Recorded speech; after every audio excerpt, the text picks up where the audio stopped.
बिस्मिल्लाहिर्रहमानिर्रहीम। अस्सलाम वालेकुम डियर स्टूडेंट्स। आज हम चैप्टर 19 का एक बहुत ही इंटरेस्टिंग टॉपिक स्टडी करेंगे और वो टॉपिक है नेवस्टार नेविगेशन सिस्टम। तो चलिए डियर स्टूडेंट्स स्टार्ट करते हैं। डियर स्टूडेंट, जैसा कि मैंने आपको बताया कि हमारा टॉपिक है नेवस्टार नेविगेशन सिस्टम। डियर स्टूडेंट, ये एक ऐसा सिस्टम है जो डिफरेंट नेविगेशन पर्पसेस के लिए यूज होता है। आज से पहले हमारे बुजुर्ग या हमारे आबाओ अजदाद जब डिफरेंट लोकेशंस को फाइंड आउट करना होता था तो नाइट स्काई की हेल्प लेते थे। बाद में डिफरेंट मैप्स आना स्टार्ट हुए, जिनमें से थॉमस गाइड मैप्स बहुत ज़्यादा फेमस हुए। इन मैप्स की हेल्प से हम डिफरेंट लोकेशंस को फाइंड आउट कर सकते थे। फिर कंपासेस, नीडल्स आई, उनकी हेल्प से डिफरेंट डायरेक्शंस को डिटरमिन किया जाने लगा और फिर आहिस्ता आहिस्ता हम मूव हुए टेक्नोलॉजी की एडवांसमेंट के साथ टुवर्ड्स द नेवस्टार नेविगेशन सिस्टम। आजकल हम इसे जीपीएस के नाम से सुनते हैं और जीपीएस वर्ड एब्रीवेशन है ग्लोबल पोजिशनिंग सिस्टम की।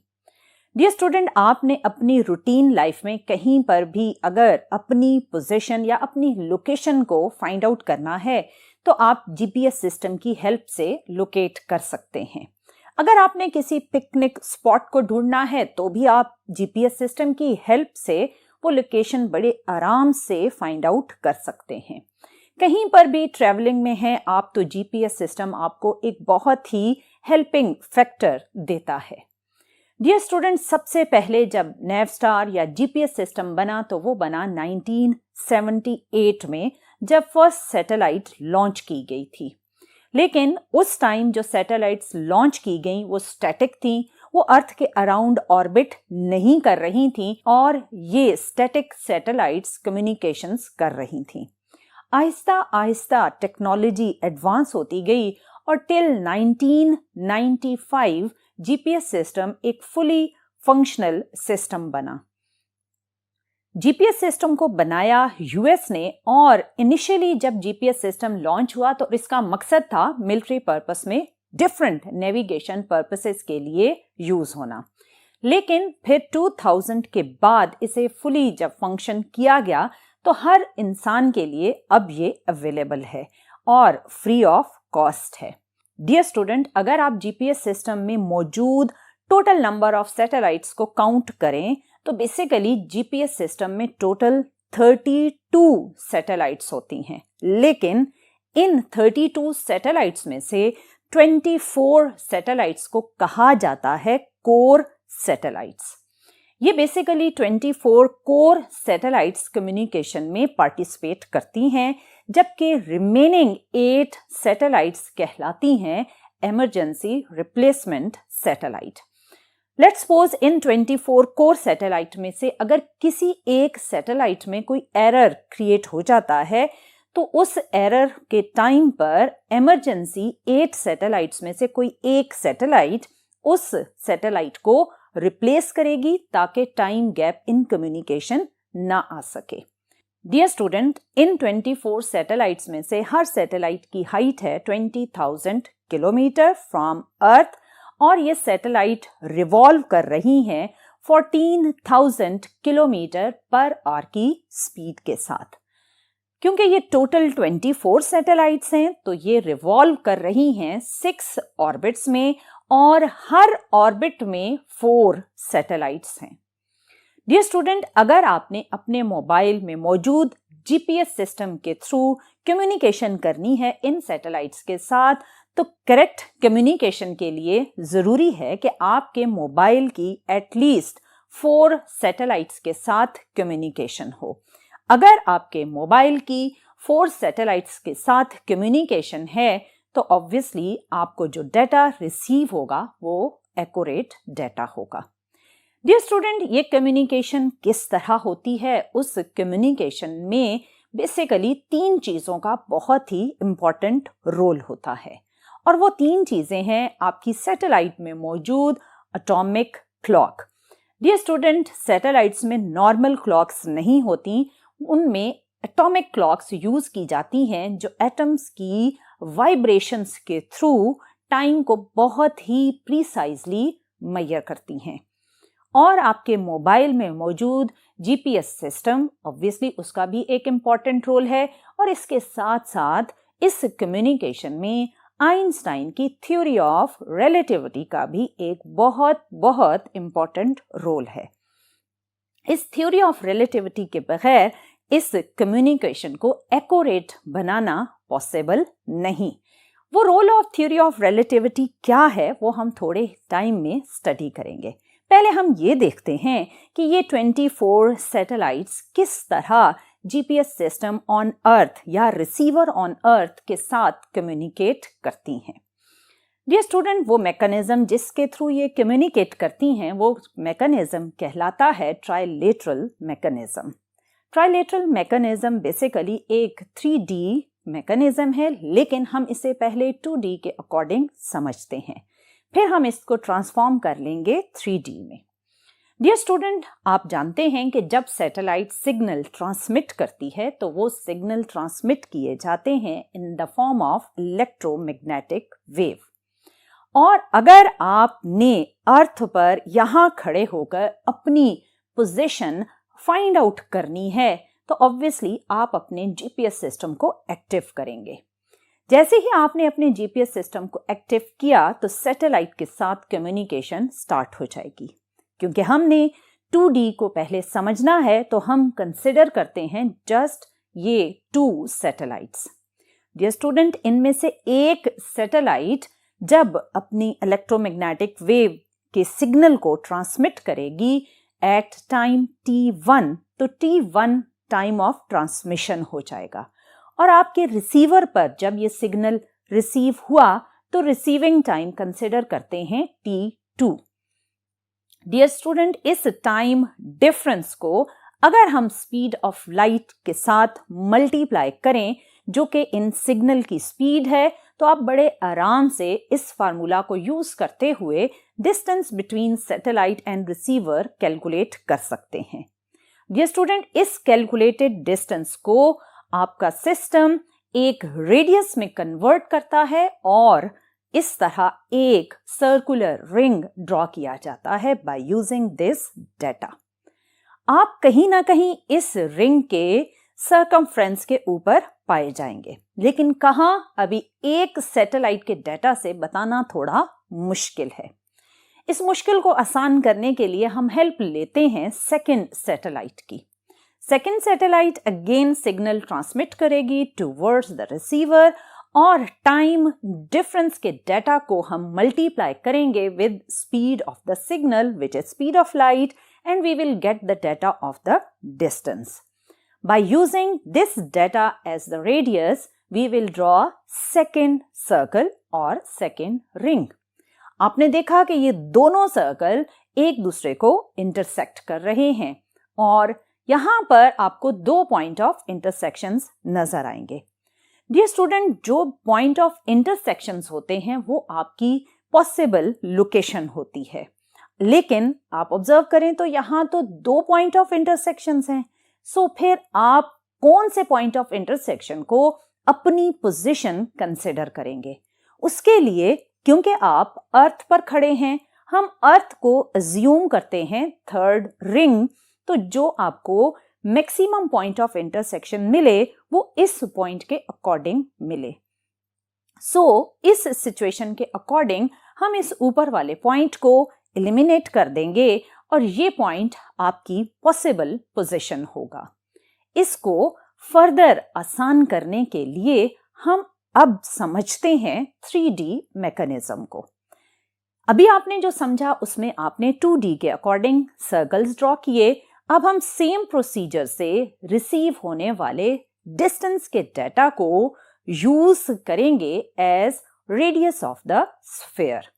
लेट्स सपोज ये फर्स्ट सैटेलाइट ने जो डिस्टेंस कैलकुलेट किया उसके अकॉर्डिंग जो आप रेडियस डिटरमिन करेंगे उसे हम यूज करेंगे as radius of the sphere. ये आपके पास फर्स्ट स्फीयर बना इन 3D प्रोसेस। अब हम सेकंड सैटेलाइट को अगर यूज करें और सेम प्रोसीजर को रिपीट करते हुए डिटरमिन करें second radius and then draw the second sphere. आपने देखा कि ये दोनों स्फीयर एक दूसरे को जिस पोर्शन में इंटरसेक्ट करते हैं वो पोर्शन एक रिंग के पैटर्न का है। इस रिंग या इस सर्कल को आप अपनी पॉसिबल पोजीशन के लिए कंसिडर करेंगे और अब हम ड्रॉ करेंगे थर्ड सैटेलाइट के डाटा को यूज करते हुए एक थर्ड स्फीयर जो इस पॉसिबल पोजीशन रिंग को इंटरसेक्ट करेगा। डियर स्टूडेंट, आपने देखा कि अगेन आपके पास एक पॉइंट ऑफ इंटरसेक्शन नहीं है, आपके पास more than one point of intersections हैं और ये पॉइंट ऑफ इंटरसेक्शंस आपकी पॉसिबल पोजीशंस को इंडिकेट कर रहे हैं। लेकिन ऑब्वियसली आप किसी एक पॉइंट पर पाए जाएंगे, आप एक से ज्यादा पॉइंट्स पर अपनी पोजीशन को लोकेट नहीं कर सकते। इसको आसान करने के लिए हम अगेन अर्थ को कंसिडर करते हैं एज द फोर्थ स्फीयर और जैसे ही आपने अर्थ को as a fourth sphere consider किया तो आपके पास जो पॉसिबल मैक्सिमम इंटरसेक्शन पॉइंट्स थे वो यहां पर आए। आप बाकी पॉइंट ऑफ इंटरसेक्शन को एलिमिनेट करते हुए इस मैक्सिमम पॉइंट ऑफ इंटरसेक्शन को कंसिडर करते हैं as your possible location. Dear student, आपने देखा कि किस तरह सैटेलाइट और GPS system collectively different data को यूज करते हुए मल्टीपल पॉइंट ऑफ इंटरसेक्शंस बनाते हुए फाइनली एक पॉइंट पर किस तरह आपकी पोजीशन को फाइंड आउट कर लेते हैं। डियर स्टूडेंट, यहां इस कम्युनिकेशन में जो मेन प्रॉब्लम आता है वो टाइम मेजरमेंट में आता है। जैसा कि मैंने आपको पहले बताया कि आप सैटेलाइट में यूज करते हैं एटॉमिक क्लॉक्स को और ऑब्वियसली जो सैटेलाइट में एटॉमिक क्लॉक्स हैं वो बहुत ही प्रीसाइज टाइम मेजर कर रही होती हैं, लेकिन आपके मोबाइल के अंदर ऑब्वियसली एटॉमिक क्लॉक को यूज करना थोड़ा इम्पॉसिबल है। आपके मोबाइल में एक offset factor according to the clock of your mobile add किया जाता है और ये ऑफसेट फैक्टर आपके मोबाइल के टाइम को इन सिंक बनाता है with the time of the satellite. अगर आप अपने मोबाइल की सेटिंग्स में जाएं तो आपको ये ऑफसेट फैक्टर मिल जाएगा और ये ऑफसेट फैक्टर हर मोबाइल के क्लॉक के अकॉर्डिंग डिफरेंट होता है ताकि आपके क्लॉक के टाइम को सैटेलाइट के टाइम के साथ सिंक्रोनाइज किया जा सके और टाइम के एरर को मिनिमाइज किया जा सके, क्योंकि टाइम का एरर एक बहुत बड़ा लोकेशन एरर क्रिएट करता है।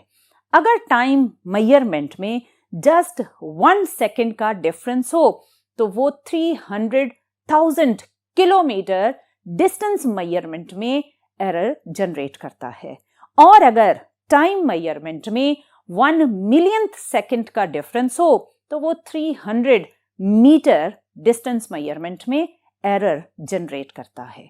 डियर स्टूडेंट, आपने देखा कि टाइम मेजरमेंट में माइनर सा एरर आपकी पोजीशन मेजरमेंट में कितना बड़ा एरर जनरेट करता है। यहाँ इस टाइम एरर को मिनिमाइज करने में स्पेशल थ्योरी ऑफ रिलेटिविटी का बहुत ही इंपॉर्टेंट रोल है। डियर स्टूडेंट, मैंने आपको अपने प्रीवियस लेक्चर में बताया था कि according to theory of relativity time is not absolute. Time एक एब्सोल्यूट क्वांटिटी नहीं है, time is a relative quantity. और यहाँ आपने ऑब्जर्व किया कि सैटेलाइट एक बहुत बिगर हाइट पर एक बहुत ही हायर वेलोसिटी के साथ रिवॉल्व कर रही है। डियर स्टूडेंट, यहाँ सैटेलाइट में जनरल थ्योरी ऑफ रिलेटिविटी और स्पेशल थ्योरी ऑफ रिलेटिविटी दोनों की वजह से टाइम मेजरमेंट में एरर्स आएंगे। अगर हम स्पेशल थ्योरी ऑफ रिलेटिविटी को कंसिडर करें तो सैटेलाइट जो कि एक बहुत ही फास्ट मूविंग ऑब्जेक्ट है उसके अंदर क्लॉक स्लो हो जाएगा। According to special theory of relativity जो टाइम फैक्टर इंक्लूड होगा वो होगा -7 माइक्रोसेकंड पर डे, यानी इस फैक्टर के अकॉर्डिंग टाइम स्लो हो जाएगा। लेकिन अगर हम जनरल थ्योरी ऑफ रिलेटिविटी को कंसिडर करें जो कि ये कहती है कि जब आप हायर एल्टीट्यूड्स पर जाते हैं तो आप ग्रेविटी के इफेक्ट से बाहर जाएंगे और वीक ग्रेविटी की वजह से टाइम फास्ट होना स्टार्ट हो जाएगा। जब आप जनरल थ्योरी ऑफ रिलेटिविटी के इफेक्ट को इंक्लूड करेंगे तो +45 माइक्रोसेकेंड पर डे के अकॉर्डिंग एक इंक्रीजिंग फैक्टर टाइम में इंक्लूड होगा। अब हम इन दोनों स्पेशल थ्योरी ऑफ रिलेटिविटी और जनरल थ्योरी ऑफ रिलेटिविटी के इफेक्ट्स को क्लॉक में कंपनसेट करने के लिए इन दोनों का combined time factor +38 microsecond per day का फैक्टर हम कंसिडर करते हैं to compensate the time error in the atomic clock. Dear student, आपने देखा कि किस तरह जनरल थ्योरी ऑफ रिलेटिविटी और स्पेशल थ्योरी ऑफ रिलेटिविटी को कंसिडर किए बगैर आप सैटेलाइट के टाइम को अर्थ पर मौजूद आपके मोबाइल के क्लॉक के टाइम के साथ सिंक नहीं किया जा सकता। इस सिंक्रोनाइजेशन के बाद आपका मोबाइल का जीपीएस सिस्टम और सैटेलाइट में मौजूद क्लॉक जब इन सिंक आ जाते हैं तो टाइम एरर्स मिनिमाइज हो जाते हैं। डियर स्टूडेंट, ये तो था कि किस तरह एक जीपीएस सिस्टम में डिफरेंट सैटेलाइट्स अर्थ पर मौजूद आपके जीपीएस सिस्टम के साथ कम्युनिकेट करके आपको फैसिलिटेट करती हैं in finding out different positions और different locations on the earth. Dear student, अब ये जीपीएस सिस्टम सिर्फ और सिर्फ मोबाइल तक ही महदूद नहीं है। इस जीपीएस सिस्टम के थ्रू आप अपनी कार में भी जीपीएस सिस्टम अटैच कर सकते हैं। अब डिफरेंट शूज सोल में भी जीपीएस सिस्टम्स अटैच्ड हैं ताकि आप बच्चों को या बूढ़े अफराद को सिक्योरिटी पर्पसेस के लिए इन शूज को यूज करें। ये डिफरेंट वॉचेस में भी अवेलेबल हैं ताकि आपके बच्चे जब इस वॉच को पहनकर जाएं तो जहां पर भी वो जाएं आप उनकी पोजीशन को लोकेट कर सकें।